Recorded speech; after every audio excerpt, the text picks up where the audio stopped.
Mutual fund में आपको बहुत जल्दी गोल अचीव करना है तो आपको क्या क्या स्ट्रैटेजी बनाना पड़ेगा। आज के वीडियो में विश्लेषण क्या होगा। जो आपका एक स्पेसिफिक गोल है कि मुझे 10 साल में एक गाड़ी खरीदना है या फिर घर खरीदना है, उसको अचीव करने के लिए क्या कुछ कम समय में हम एक स्ट्रैटेजी बना सकते हैं जिसके बेसिस पे वो गोल कंप्लीट हो पाए।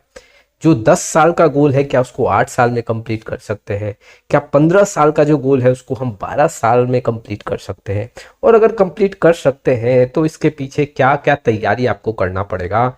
इस वीडियो के माध्यम से आज समझोगे कि वाकई में आप कैसे अपने म्यूचुअल फंड पोर्टफोलियो से कम समय में एक बड़े टारगेट को अचीव कर सकते हो। चलिए शुरुआत करते हैं, लेकिन उसके पहले mutual fund related complete solution चाहिए तो आप हमारे साथ जुड़ सकते हो। जी हाँ, डिस्क्रिप्शन बॉक्स में आई डिटेल चेक करें और व्हाट्सएप नंबर के थ्रू हमारे साथ जुड़ सकते हैं। सबसे पहले आपका एक गोल डिसाइड होना चाहिए कि स्पेसिफिक गोल क्या है।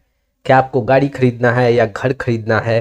देखो, अगर आपने कोई गोल का प्लानिंग किया है, मान लो आप यहाँ पे 50 लाख रुपए जमा करना चाहते हो, एक 50 लाख का फंड तैयार करना चाहते हो 15 साल में।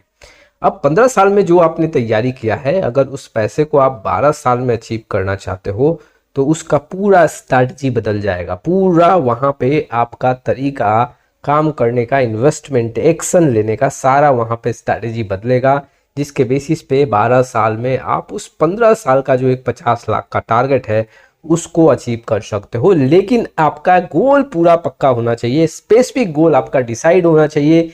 पॉइंट जो मैं यहाँ पे रखूंगा, देखो एसआईपी वर्सेस लमसम की बात करूंगा। देखो, एसआईपी के थ्रू सिर्फ आप यहाँ पे अपना गोल बहुत कम समय में अचीव नहीं कर सकते। जैसे 15 साल में 15,000 के एसआईपी के साथ हम 1 करोड़ का फंड तैयार कर सकते हैं, और वही अगर हम 12 साल में कंप्लीट करना चाहें तो 25,000 का एसआईपी वहां पे ऐड ऑन करना पड़ेगा। तो देखो, सिर्फ एसआईपी से आप ये सोच रहे हो कि हम जो गोल 10 साल में अचीव करना चाहते हैं उसको 8 साल में कर ले, या फिर 15 साल में जो अचीव करना चाहते हैं उसको 12 साल में कर ले, ये पॉसिबल नहीं है। एसआईपी के साथ कुछ लमसम करना पड़ेगा। मान लो आप यहाँ पे 15,000 का एसआईपी करते हो और 15,000 एसआईपी के साथ बीच बीच में आप कुछ लमसम कर देते हो, जैसे कि कोई बोनस आपको मिलता है या फिर कुछ यहाँ पे इंसेंटिव मिलता है, तो उस पैसे को आप लमसम के तौर पे ऐड करते जाओ।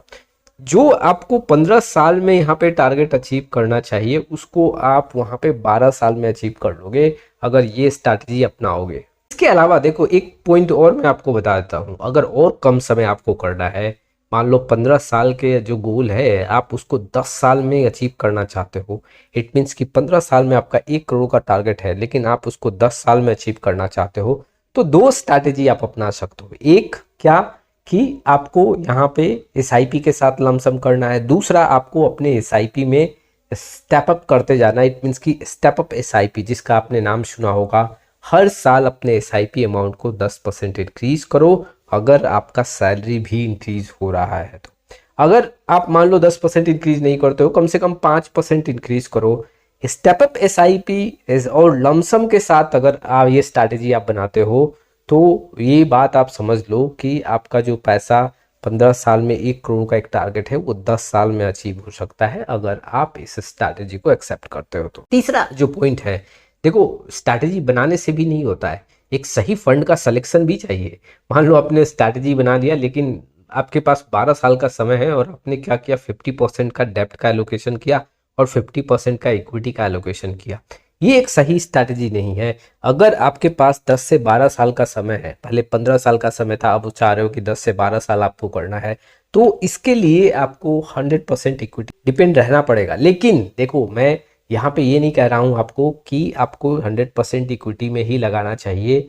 ये हर एक पर्सन के रिस्क कैपेसिटी पे भी डिपेंड करता है। लेकिन मैं अगर गोल बेसिस यहाँ पे स्ट्रैटेजी की बात करूँ, 10 साल के ऊपर, 12 साल के ऊपर का आपके पास समय है तो 100% इक्विटी में रखने में आपका रिटर्न काफ़ी ज़्यादा देखने को मिलेगा। यहाँ पे अगर आपके पास समय ज़्यादा है तो एग्जैक्टली आप यहाँ पे मिड और स्मॉल कैप के एलोकेशन को इंक्रीज कर सकते हैं। यहाँ पे मिड कैप और स्मॉल कैप का फंड सेलेक्ट कर सकते हैं। जैसे कि मैं अगर एग्जांपल दूं आपके पास, तो अपने पोर्टफोलियो में 5 फंड यहाँ पे ऐड करो और उस 5 फंड में से मिड और स्मॉल कैप का एलोकेशन यहाँ पे ज़्यादा कर लो। देखो, मैं नेक्स्ट जो पॉइंट यहाँ पे बात करने वाला हूँ वो एसेट एलोकेशन को लेके ही है। सिर्फ फंड का सिलेक्शन करने से कुछ नहीं होगा, एसेट एलोकेशन भी सही होना चाहिए। हमने 100% इक्विटी पे तो डाल दिया, लेकिन अगर हम देखें तो यहाँ पे लार्ज कैप में जो एलोकेशन हमने रखा है वो 70 से 80% रखा है और सिर्फ 20% मिड और स्मॉल कैप को जगह दिया है।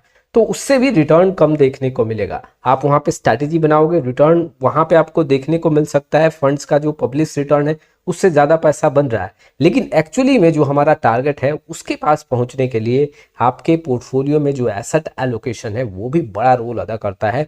और एसेट एलोकेशन में मिड और स्मॉल कैप का भी यहाँ पे एलोकेशन ज़्यादा होना चाहिए, अगर समय आपके पास ज़्यादा है। जी हाँ, और देखो अगर आपके पास मान लो 12 साल का समय है, 5 साल 7 साल आपने मिड और स्मॉल कैप का एलोकेशन ज़्यादा भी रख दिया, उसके बाद आप एसआईपी में कम कर दो एलोकेशन स्मॉल कैप और मिड कैप को लेके, तो उससे रिस्क भी कम हो जाएगा और आपका जो एक बहुत जल्दी टारगेट को अचीव करने का एक कॉन्सेप्ट था वो भी यहाँ पे फुलफिल होता हुआ देखने को मिलेगा। लेकिन देखो जितना भी मैंने आपके सामने यहाँ पे पॉइंट्स रखे वो आपके रिस्क कैपेसिटी पे डिपेंड करता है। आप अपने जो भी लाइबिलिटीज हैं, जो भी रिस्पॉन्सिबिलिटीज हैं उसका गुना भागा करके और आप समझो कि वाकई में हमें क्या इतना रिस्क लेना चाहिए या नहीं लेना चाहिए। अगर देखो वाकई में आपके ऊपर कोई लाइबिलिटीज नहीं है, आप अभी 25 साल 26 साल के एज पे खड़े हो, तो यहाँ पे आपको रिस्क लेना चाहिए, 100% इक्विटी का रिस्क लेना चाहिए। उसके साथ ही साथ आपको मिड कैप और स्मॉल कैप के एलोकेशन को भी यहाँ पे बढ़ाना चाहिए, जिससे रिटर्न काफ़ी हाई देखने को मिले और जो आपका 15 साल का गोल है उसको आप 10 और 12 साल में कंप्लीट कर लो।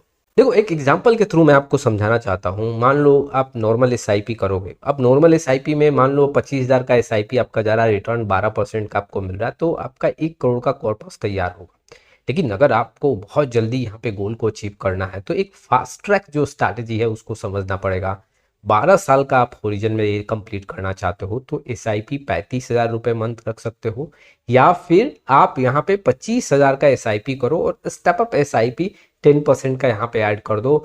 रिटर्न जो है आपका यहाँ पे अगर 13% का सीएजीआर देखने को मिलता है तो कॉर्पस 1 करोड़ के आसपास देखने को मिल जाएगा। अब ये पूरे वीडियो को मैं समराइज करता हूँ, इस पॉइंट से ही आप समझ जाओगे। अगर आपको म्यूचुअल फंड में गोल जल्दी अचीव करना है तो स्ट्रैटेजी साफ है, गोल सेटिंग होना चाहिए कि आपका गोल क्या है, एक स्पेसिफिक गोल होना चाहिए।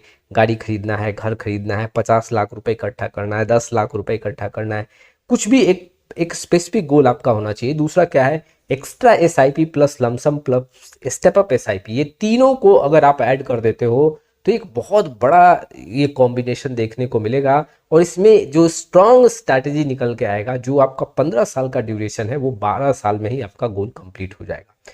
तीसरा, एक सही फंड का सिलेक्शन भी होना चाहिए, हाई इक्विटी का एलोकेशन भी आपको देखना पड़ेगा, हाई इक्विटी एलोकेशन भी चाहिए। और एक लास्ट पॉइंट है, देखो आपको टाइम टू टाइम रिव्यू भी करना पड़ेगा। ऐसा नहीं कि पैसा लगा दिया एक बार, स्ट्रैटेजी तो मैंने बना दिया है, अब इन्वेस्टमेंट करते रहो, फंड्स का परफॉर्मेंस कैसा भी हो इससे काम नहीं चलेगा। टाइम टू टाइम आपको रिव्यू भी करना पड़ेगा। ये पूरा आइडिया है। अगर आप कम समय में गोल को अचीव करना चाहते हो तो इस स्ट्रैटेजी के साथ आप यहाँ पे म्यूचुअल फंड में पार्टिसिपेट कर सकते हो।